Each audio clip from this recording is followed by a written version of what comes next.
Guys, I'm here. My family couldn't be up here with me. I'm only the patient. And I'm trying to see where I need to go. This is the building, but they're downstairs waiting for me. I have to go to the bathroom first, so I'll be back. Yeah, we're in the room now. I've been waiting for a good minute, and I'm excited. Like, excited, nervous, scared. Mom, I love you and miss you. Yeah, I gotta wear this because, you know, the coronavirus. I'm super nervous, but I'm going to leave this on record. But if there's certain things that I've said, I will bleep it out. But, oh my god, like, I'm super duper nervous. And they literally asked me who to have or what my gender is. Come in. For the most patient person. Yeah, I'm unless I'm having a bad day or I'm tired or don't feel good, all that, then I'm not a very patient person. I just want to go home and go sleep. Oh, yeah. Well, I'm glad that I caught you at the right time. I'm excited about this actually. So, good. Well, my name is Malika Ravel. I'm one of the endocrine fellows, and I go by she/her. And this is. I'm Dr. George. I'm one of the internal medicine residents. All right. So, how do you like to be called? Crucifix. It's the same name as my regular name, Crucita. Yeah. And people like don't get it. I'm like, no, in Spanish, like my name is Crucita. That's what it means. Yeah. Crucita. I got from my great grandmother. My dad's side, he's Puerto Rican, and I'm like, well, when are you gonna change your name? Because I was talking to my wife about how I am and stuff like that. And she's like, what name would you get? I said, you know what, just to honor my mom, because my mom passed away last year, still keep the same name, but crucifix instead. Yeah, because cruce means cross, right? So crucita's like a little cross, a crucifix, like IX. Exactly. So, gotcha. so when I tell people that story, I'm like, it's big cross, little cross. You gotta think about it. Big cross, little cross. Yeah. Okay. What pronouns do you like? What pronouns do you use? What do you mean? Do you like to be referred to as he? Oh, okay. She. I've used the gender thing. He. I gave a letter to the front desk, so from them. I've been like this the whole time, but at the time I came out as lesbian because I didn't want to freak my mom fully out, and at first she didn't like that, but then she adapted and accepted who I was, and like before she passed away, I was gonna talk to her about it, but then she passed away about 2 months ago. That's when I was like, I couldn't sleep, and my wife was like, what's wrong? I'm like, I gotta talk to you about something. And I started crying, and she's like, is everything okay? I was like, kinda yeah, kinda no, because I didn't know how she was gonna react, because you know how some people might accept you, but there's certain things, you know how the world is now. And she was like, what's up? And I'm like, I'm a trans man. So you're like, do you know, or do you think, or you know, as a face? I was like, no, I've been like this since I was a kid. I always wanted boy toys, and of course a lot of people thought I was a tomboy. I mean, I kept that as a cover up for at that time, and I love wearing boy clothes. Of course, for my mom, I mostly wore kind of girly, big flowery dresses, right? No. That was for sure. I feel like being an 80s, 90s baby. Yeah, exactly. Yeah, I mean that's fine, but I hate dresses. I hate it. My mom made sure when I was a kid growing up a little bit, I wore dresses to a certain point, and she tried to force me because she wants me to be a girl because she knows I'm the tomboy type. Mm-hmm. I played basketball. I mostly enjoyed doing boy things and wearing stuff, boy stuff. And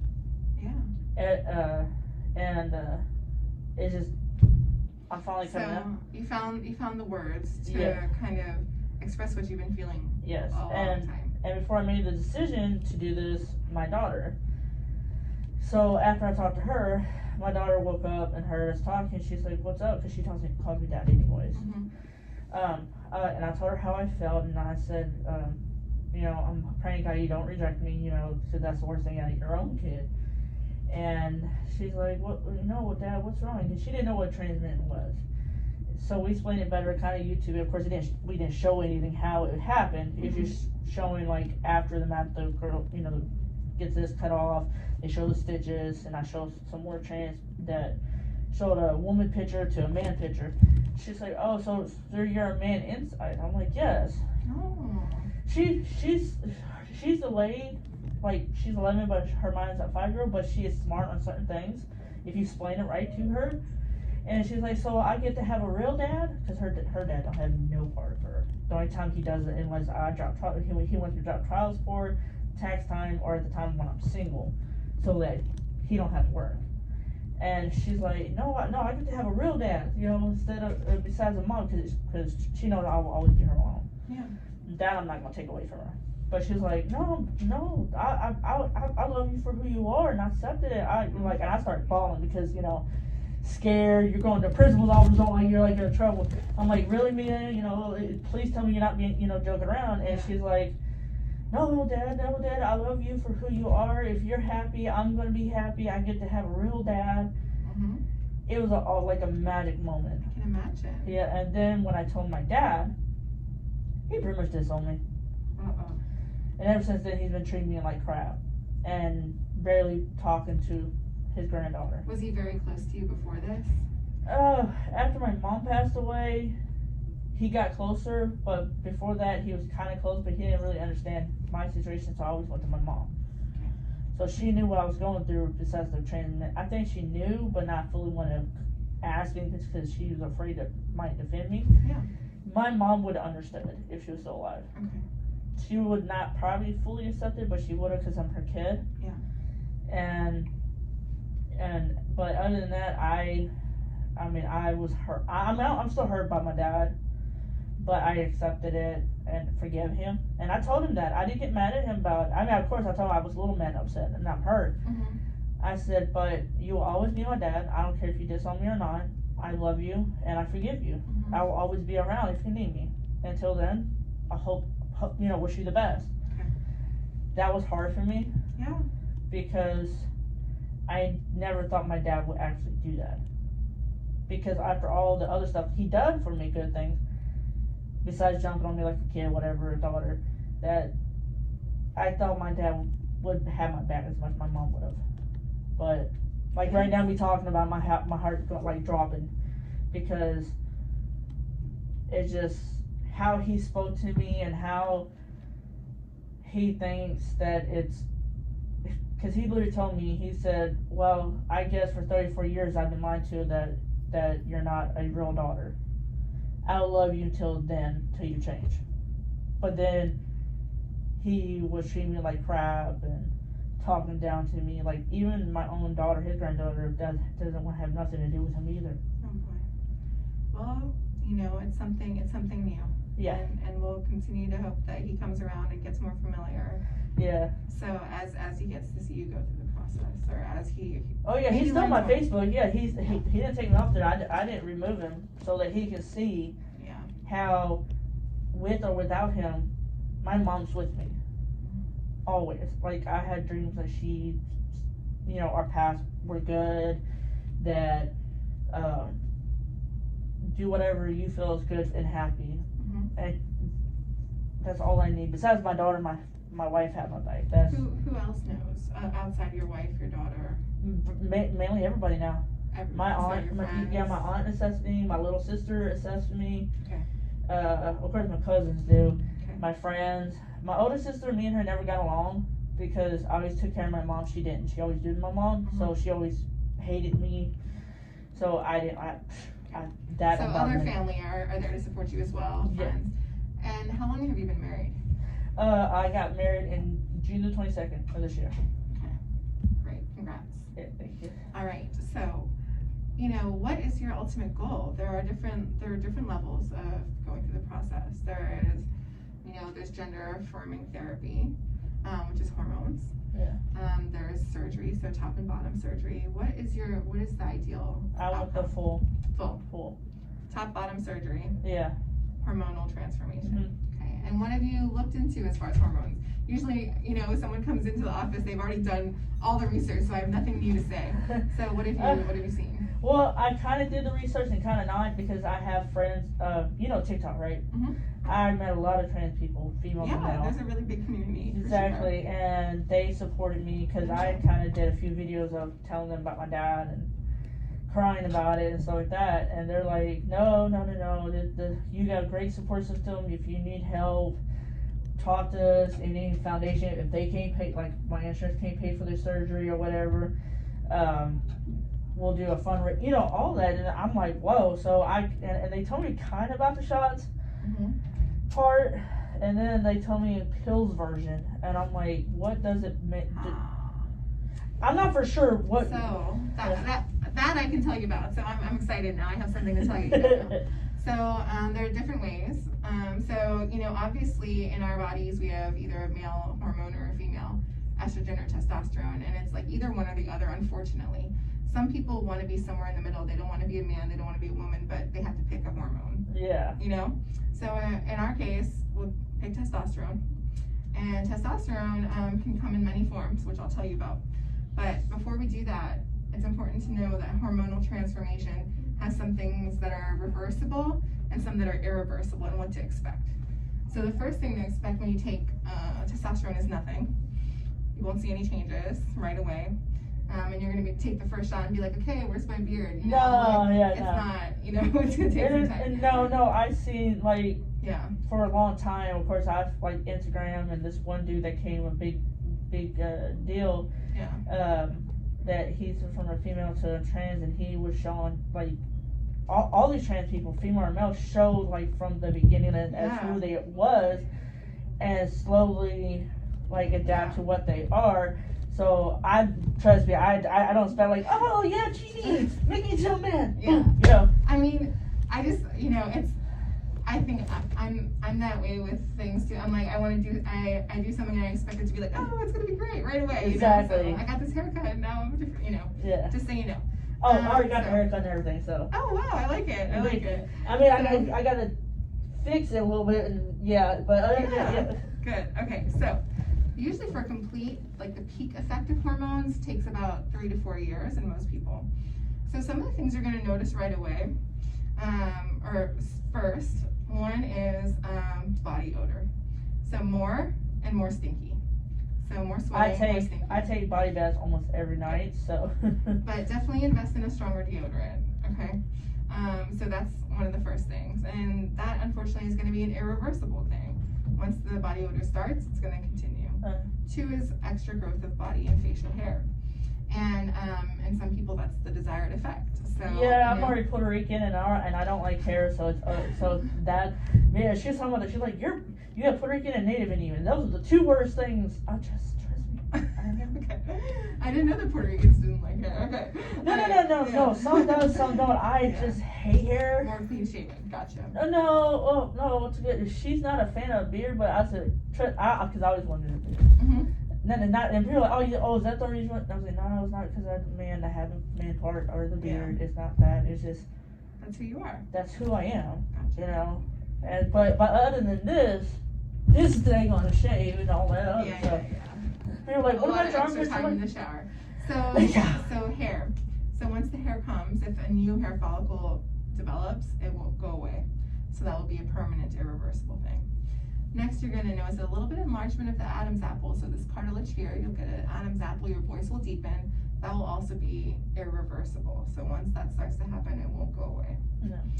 So those are some of the early changes. You will notice also more acne, which can change. So, you know, just so you know, we always have to talk about the unpleasant along with the pleasant. Yeah, so, that case is good because when I stress, I get pimples and I don't like it. And these masks aren't very good to our skin either, but yeah. And then also male pattern hair loss is another side effect that you may notice. So thinning around the temples, especially. Yeah. So those are some of the downsides. Some of the other things. So, you know, testosterone over time will not make you have big muscles, but it will change the distribution of fat on your body. So you'll have less on your hips and bum, and more kind of on the belly, actually, surprisingly. So you'll hit a, dad bod.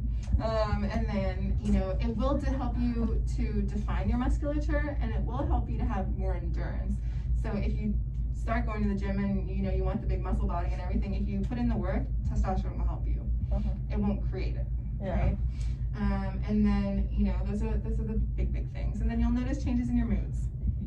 Some mood swings for sure. Oh no, my wife be happy about that one. So, maybe a little more aggressive and easily annoyed are some things that patients have said. She thinks I'm already annoyed, so. Right. Speaking of aggression and annoyance, tell me about mental health. Do you see anyone? Talk to anyone? Yeah, I go at the actual behavior and I talk to them. They actually help me with, the man that wrote my letter, she already knows who I am. I've been seeing her almost a year. Okay. And talked about everything to her and cried out. What's the name of the center? Huh? What's the name of the center? Astra Behavior. Astra, like ASTRA. I think, no, ATSA, something like that. It's on that letter paper. If you need any of the information. And the last thing that's on that letter, they didn't know, but I don't have McFall on my last name, Padilla McFall. They didn't know, and I was like, no, that was an old ex-husband. No. So even though this hasn't changed yet, it's Cressida Padilla for now, and then I'm gonna get my first name changed to Cressida. Yeah. And your last name will be? Padilla, same thing. Yeah. Gotcha. Okay. All right. So I think we've covered a lot of the topics. Testosterone. So it comes in forms. So it can be injected either in the muscle or under the skin, or it can come as like a cream or a gel. They all have their pros and cons. So the shots are generally more affordable and they're covered by insurance more often. The intramuscular, it's kind of like a jab straight down into the muscle, and that will be once every 2 weeks.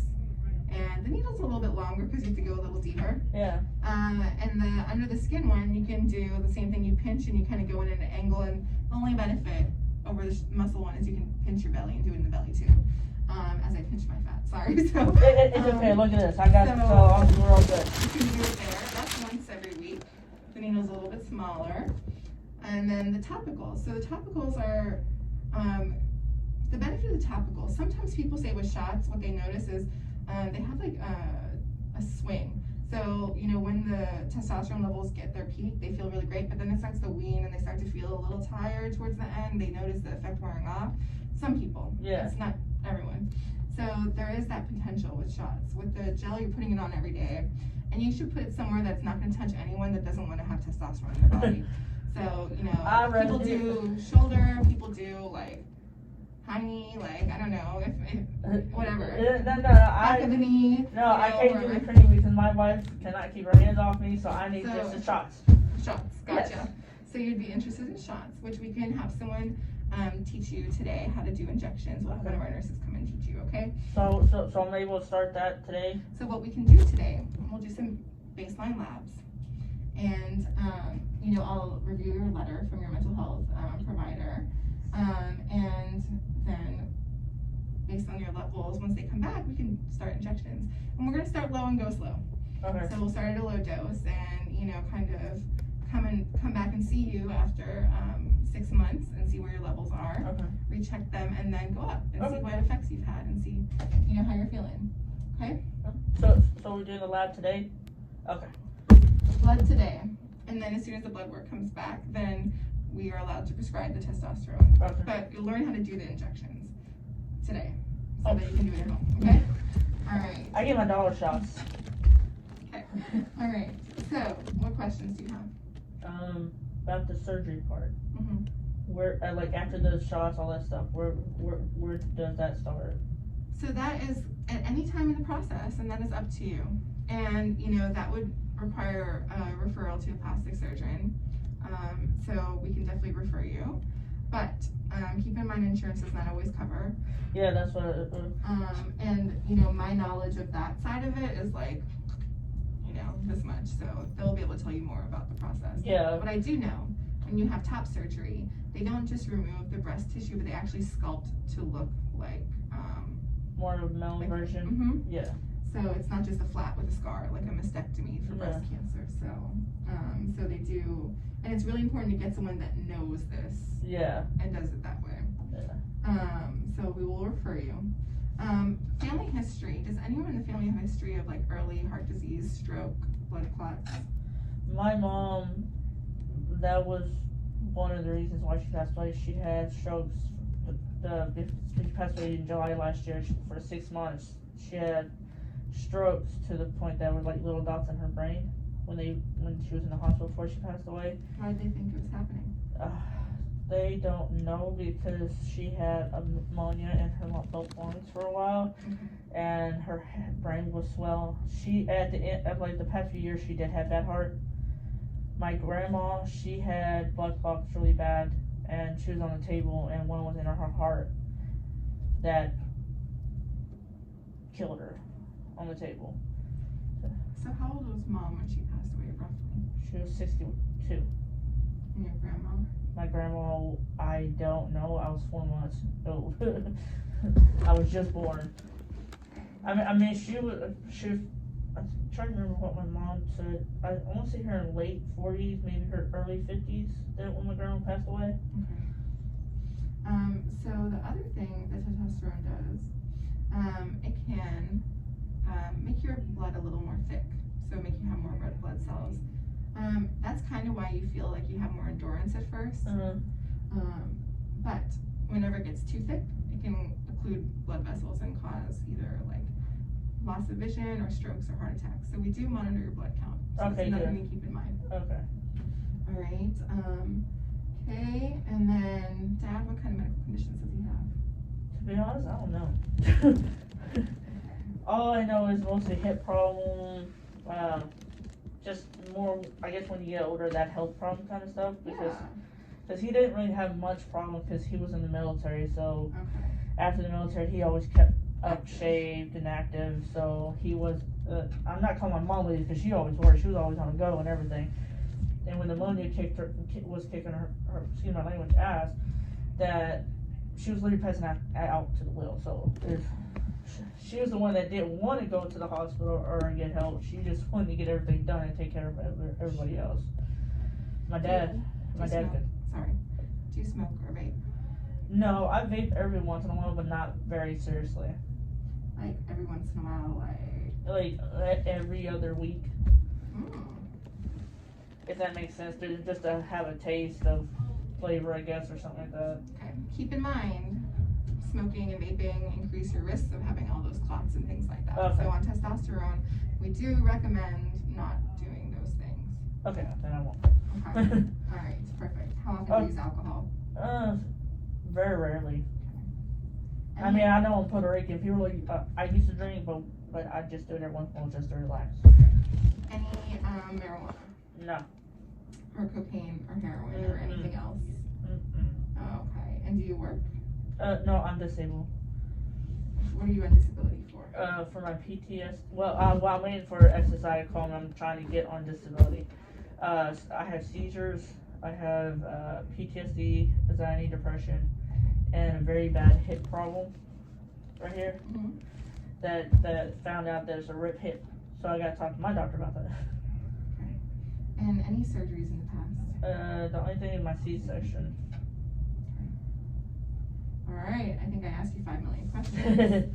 I'm going to take a look at you, and then we're going to come in with Dr. Doris Shivkar, who's the head endocrinologist today, and just get everything cleared up. And then you'll meet Keisha, who's our nurse, to teach you how to do injections. Okay. And then draw some blood, and then you'll be on your way. Okay. All right. Normal breaths for me.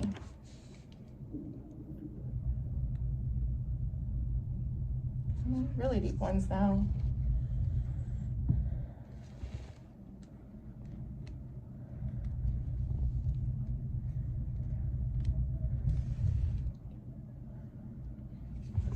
Okay. Do me a favor, pull your mask down, give me a toothy smile. Okay, stick your tongue out, say ah. Good, okay. All right, you can put it back up. Oh, yeah, just to let you know, I do take medicines for my depression and anxiety and stuff like that, so Okay, good. just to let you know. Good, I'm just gonna feel the front of your neck right now.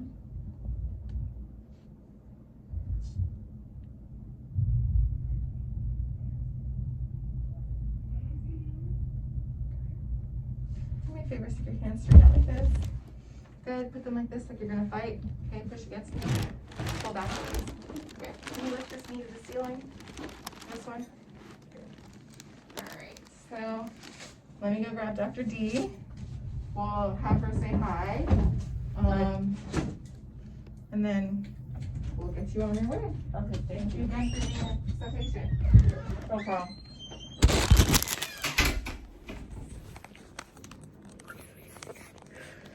As you heard, they're going to teach me how to inject. I'm going to get the shot. They're going to do blood work. When it comes back good, I'll be able to start doing the shots.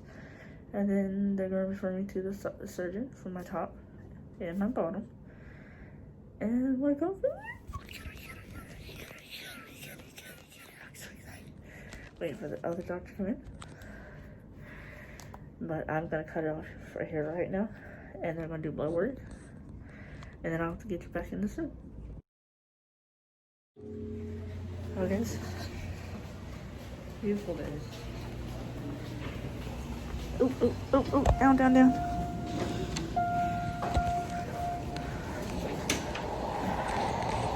Okay, hold on. I am done. They just drew my blood. It still says it takes up to 7 days, but hopefully sooner. That I will be able to start my shots next week. I'm excited. And it's gonna be down here. I'm gonna go attack. See my wife.